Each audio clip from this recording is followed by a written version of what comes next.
प्रिय विद्यार्थियों, आपकी अपनी कक्षा हिंदी साहित्य कक्षा में आप सभी का हार्दिक स्वागत, हार्दिक अभिनंदन। आज का ये उद्बोधन इसलिए महत्वपूर्ण बनता है कि आपकी परीक्षा होगी। परीक्षा के पश्चात आपकी कॉपियां परीक्षकों के पास चेक होने के लिए जाएगी। तो आपको परीक्षा के समय और परीक्षा से पहले मात्र जो एक दिन का समय रहा है, अपने पास एक दिन का समय रहा है, इस समय में और परीक्षा हॉल में जब आपको पेपर दिया जाता है तो वहाँ पे आपको क्या करना है, किस प्रकार पेपर को अटेंड करना है, इस पर हम आज चर्चा करेंगे। मेरा जो अनुभव है कॉपियाँ चेक करने का, उस अनुभव के आधार पर बता रहा हूँ कि विद्यार्थी कौन कौन सी गलतियाँ कर बैठते हैं जिससे उनके अंक कम हो जाते हैं। तो आप इसको ध्यानपूर्वक सुने, क्योंकि ये 5-7 मिनट का समय है। इस 5-7 मिनट को आप अच्छी तरह से ध्यानपूर्वक सुने ताकि आपके इस प्रकार की कोई गलती ना हो। तो परीक्षा से पहले एक महत्वपूर्ण संदेश के साथ अपन शुरू करते हैं और आप सभी को 4 पंक्तियां निवेदन करना चाहूँगा, समर्पित करना चाहूँगा कि सजती रहे खुशियों की महफिल, हर खुशी इतनी सुहानी रहे। सजती रहे खुशियों की महफिल, हर खुशी इतनी सुहानी रहे। आप जिंदगी में इतने खुश रहे कि हर खुशी आपकी दीवानी रहे, हर खुशी आपकी दीवानी रहे। आइए शुरू करते हैं। एक दिन का समय है आपके पास। परीक्षा के समय और परीक्षा हॉल में आपको क्या क्या सावधानियां रखनी है, इस पर हम चर्चा करेंगे। छोटा सा उद्बोधन है और इस उद्बोधन से पहले इन बातों को आप ध्यान रखेंगे कि यूं ही नहीं मिलती राही को मंजिल, एक जुनून सा दिल में जगाना पड़ता है। यूं ही नहीं मिलती राही को मंजिल, एक जुनून सा दिल में जगाना पड़ता है। पूछा चिड़िया से कैसे बना आशियाना, तो बोली भरनी पड़ती है उड़ान बार बार, और तिनका तिनका उठाना पड़ता है, तिनका तिनका उठाना पड़ता है। हमने भी इतने समय में तिनका तिनका उठाया है, किताबों के पेज पेज छाने हैं, पृष्ठ पृष्ठ पर अपनी नजरें गई है और तब जाकर के इतना संग्रह हमारे पास हुआ है और उस संग्रह के बलबूते पर हम परीक्षा देने जा रहे हैं। इस परीक्षा में हम कितने खरे उतरेंगे, कैसी हमारी परीक्षा होगी, ये सभी विद्यार्थियों के मन में एक खौफ सा बना होता है। तो उस खौफ को निकालने के लिए, उस डर को निकालने के लिए मैंने ये एक वीडियो बनाना उचित समझा। तो देखते हैं कि आपको परीक्षा से पहले क्या क्या करना है। आपने तैयारी की, मेहनत की, सब पूर्णतया तैयार है, आपके पास मात्र कुछ घंटे शेष हैं। इस समय आपको क्या करना है, मेरा अनुभव है और मेरे विचार हैं वो मैं आपको शेयर कर रहा हूं। क्योंकि विद्यार्थियों की, बोर्ड के विद्यार्थियों की कॉपियां जब देखते हैं तो उनमें बहुत सारी गलतियां होती है। मैं सोचता हूं कि मेरे विद्यार्थियों ने, जिन विद्यार्थियों ने मेरा वीडियोस देखे हैं, उन विद्यार्थियों के साथ इस प्रकार की गलती ना हो। तो आइए देखते हैं। सबसे पहले ये जो एक दिन का समय शेष रहा है, तो इस समय में अब आपको हर एक इकाई को एक बार देखना है। बहुत अच्छी बात है ये, हर एक इकाई को, यानी जैसे सरयू में भी देखना है, काव्य शास्त्र में भी देखना है, आपको मंदाकिनी में भी देखना है और आपको आधुनिक काल में भी देखना है। अब इसके लिए आप वीडियोस देख सकते हैं या आपके पास कोई नोट्स है तो उनको भी आप देख सकते हैं। जो आपको अच्छा लग रहा है उसे देखना है। दूसरी बात है कि जो आपको अच्छा, यानी जो कठिन लग रहा है, उसे थोड़ा अधिक समय देना है, थोड़ा चिंतन मनन करना है। दूसरी बात है आपके लिए, परीक्षा के समय बिल्कुल भयमुक्त हो जाना है। बिल्कुल भयमुक्त हो जाना है, भय नहीं रखना है, क्योंकि आज तक जो आपने पढ़ा है, ये मेरा अनुभव है, वो आपकी मेमोरी में फीड हो गया है। आज तक जो आपने पढ़ा है, जो देखा है वीडियो के माध्यम से, वो सब आपकी मेमोरी में फीड हो गया है। जब आप परीक्षा हॉल में जाएंगे और प्रश्न पत्र देखेंगे, सब कुछ आपको याद आ जाएगा। आपको निश्चिंत रहना है, आपको निश्चिंत रहना है और निश्चिंत रहते हुए आपको ये 4 लाइनें आपको याद रखनी है कि जिंदगी कांटों का सफर है, हौसला इसकी पहचान है। जिंदगी कांटों का सफर है, हौसला इसकी पहचान है। रास्ते पर तो सभी चलते हैं, पर जो खुद रास्ता बनाए वही इंसान है। जो खुद रास्ता बनाए वही इंसान है। प्रिय विद्यार्थियों, इस प्रकार की शैली में लिखना कि परीक्षक देखते रह जाएं, परीक्षकों को लगे कि वास्तव में इस विद्यार्थी ने अध्ययन किया है और इनके गुरु भी कोई बिरले ही थे। तो आपको ये बात भी ध्यान में रखनी है। चौथी बात आपको क्या करना है, जब आप परीक्षा हॉल में जाते हैं, आपको प्रश्न पत्र दे दिया जाता है। सबसे बड़ी बात है, एक बार सरसरी नज़र से पेपर के प्रत्येक प्रश्न पर नज़र डालना है। नज़र डालने का मतलब ये नहीं है कि आप 10 मिनट तक उस प्रश्न पत्र को देखते रहे, नहीं, मात्र 2 से 3 मिनट का समय होना चाहिए। 2 से 3 मिनट में पूरे पेपर को एक बार देख लो। अब पेपर को देख लिया, पेपर देखने के पश्चात जो प्रश्न आपको अच्छी तरह से याद है उससे लिखना शुरू करें। चाहे आपको 25वां सवाल आता है तो उस 25वें सवाल से लिखना शुरू करें।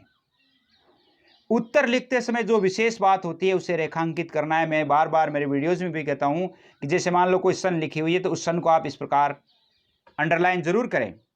रेखांकित करने के लिए आप एक दूसरी स्याही का पेन भी काम में ले सकते हैं, लेकिन समय का ध्यान रखें। ये नहीं कि जैसे मान लो एक पेन ये लिया दूसरा लिया तो इसमें आपका समय वेस्ट हो जाए, इस बात का ध्यान रखें। यदि ऐसा लगता है तो आपके पास जिस पेन से यानी नीले पेन से जब लिख रहे हैं तो उसी पेन से भी आप अंडरलाइन कर सकते हैं, उससे कोई फर्क नहीं पड़ता।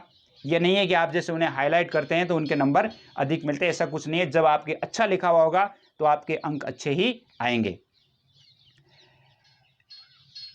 7वीं बात, उत्तर देने के लिए आपको नीले या आसमान पेन का ही प्रयोग करना है, समय का ध्यान रखना है। 8वीं बात और महत्वपूर्ण बात मैं कह रहा हूं कि प्रश्न पत्र को पूरा अटेंड करना है, पूरे प्रश्न पत्र के प्रश्नों के उत्तर देने हैं। उत्तर देते समय अब आप कहेंगे कि हमें तो कई प्रश्न आते ही नहीं तो हम उनका उत्तर कैसे दें? नहीं, यह आप मेरी बात को आप ध्यान से सुने। आपको लगता है कोई प्रश्न याद नहीं आ रहा है, कोई प्रश्न याद नहीं आ रहा है, तो विवेक को जागृत करें, अर्थात उसके बारे में थोड़ा सा यानी 30 सेकंड का समय देकर के उसे सोचे, सोच करके याद करें कि ये कौन से पाठ में से है। पाठ याद हो गया, उस पाठ का केंद्रीय भाव लिख दो। केंद्रीय भाव आपने सभी पाठों के वीडियोस में भी देखे हैं, पाठ में भी देखे हैं, इससे पहले पाठ भी पढ़े हैं, तो आपको केंद्रीय भाव निश्चित रूप से याद होता है। तो उस केंद्रीय भाव को उस प्रश्न के जवाब में लिख दें, 100% सही होगा। 9वीं बात है, अक्षर सुपाठी होने चाहिए जिसे जो परीक्षक है वो सहज से पढ़ सके, अर्थात ये जरूरी नहीं है कि बहुत अधिक सुंदर लिखने के लिए हम धीरे धीरे लिखें, नहीं, अक्षर सुपाठी होने चाहिए जिसको परीक्षक अच्छी तरह से पढ़ सकता है, ऐसे अक्षर होने चाहिए। तो आपको यह ध्यान रखना है, अक्षर सुपाठी होने चाहिए। 10वीं बात है, आपको उत्तर प्रभावी शैली में लिखना है। किसी भी उत्तर की शुरुआत अंतिम लाइन से शुरू नहीं करनी है। बहुत सारे विद्यार्थियों की कॉपी हम देखते हैं, जैसे मान लो अंतिम प्रश्न पर एक प्रश्न का उत्तर समाप्त हो गया, एक लाइन बची है और वहीं से लिख देते हैं प्रश्न 11 का उत्तर। नहीं, इट इज रॉन्ग। उत्तर एक लाइन बची है, नीचे 2 लाइन बची है, 1 लाइन 2 लाइन बची है, तो वहां से उत्तर शुरुआत नहीं कर। 3 लाइन बची है तो आपको शुरुआत करनी है। 3 लाइन बच गई कम से कम, इसका अर्थ है कि आपको वहीं से शुरुआत करनी है। 2 लाइन बच गई है तो आपको नेक्स्ट पेज से शुरू करनी है।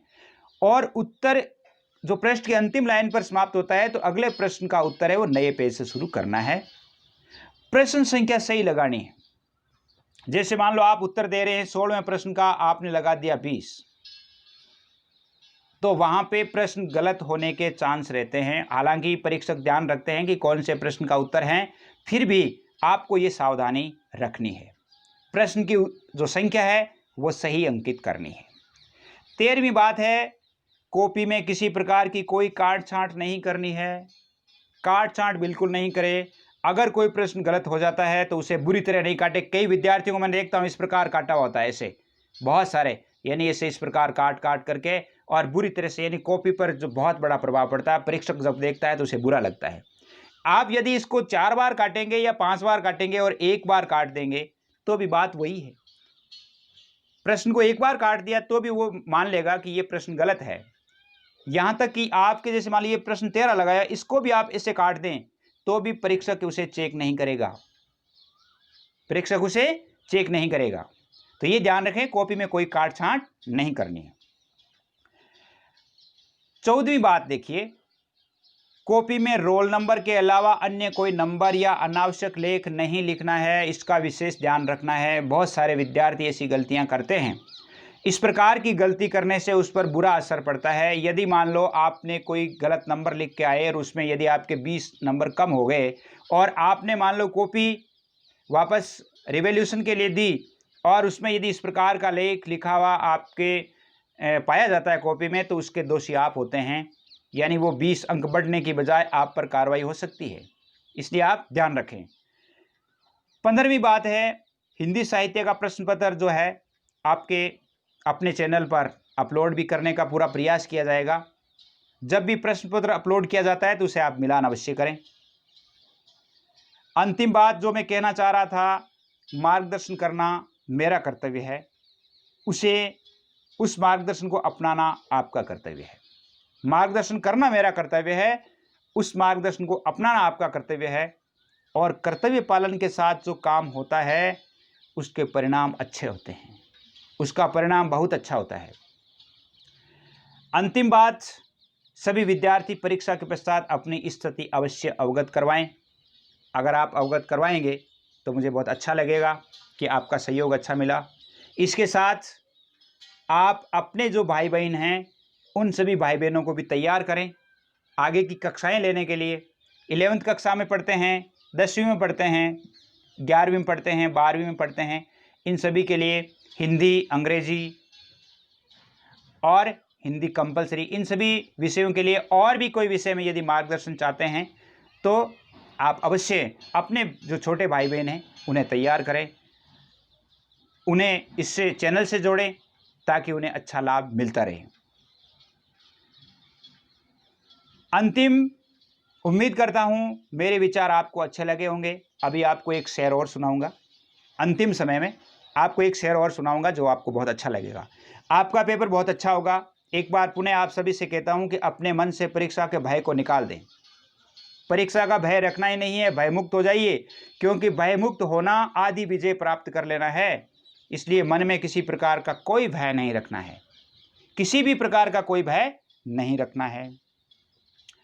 और अंत में मैं कहना चाहूँगा कि जिंदगी कांटों का सफ़र है, हौसला इसकी पहचान है। रास्ते पर तो सभी चलते हैं, जो खुद रास्ता बनाए वही इंसान है। हमने बहुत सारे परीक्षाएं दी है, बहुत सारे काम भी किए हैं और उन सभी कामों में हमें सफलताएं भी मिली है। लेकिन उन सफलताओं के साथ साथ मैं आपसे दो बातें और कहना चाहूँगा कि ज़िंदगी की असली उड़ान अभी बाकी है। ज़िंदगी की असली उड़ान अभी बाकी है, जीवन के कई इम्तिहान अभी बाकी है। अभी तो हमने ज़मीन ही नापी है, पर सारा आसमान अभी बाकी है। धन्यवाद। आप सभी विद्यार्थियों ने इतने कम समय में इतना स्नेह दिया, इसके लिए आप सभी का हार्दिक आभार व्यक्त करता हूँ। धन्यवाद। जय हिंद, जय भारत। आपका सभी का अपना सभी का चहेता दानाराम रोज़, व्याख्याता हिंदी साहित्य,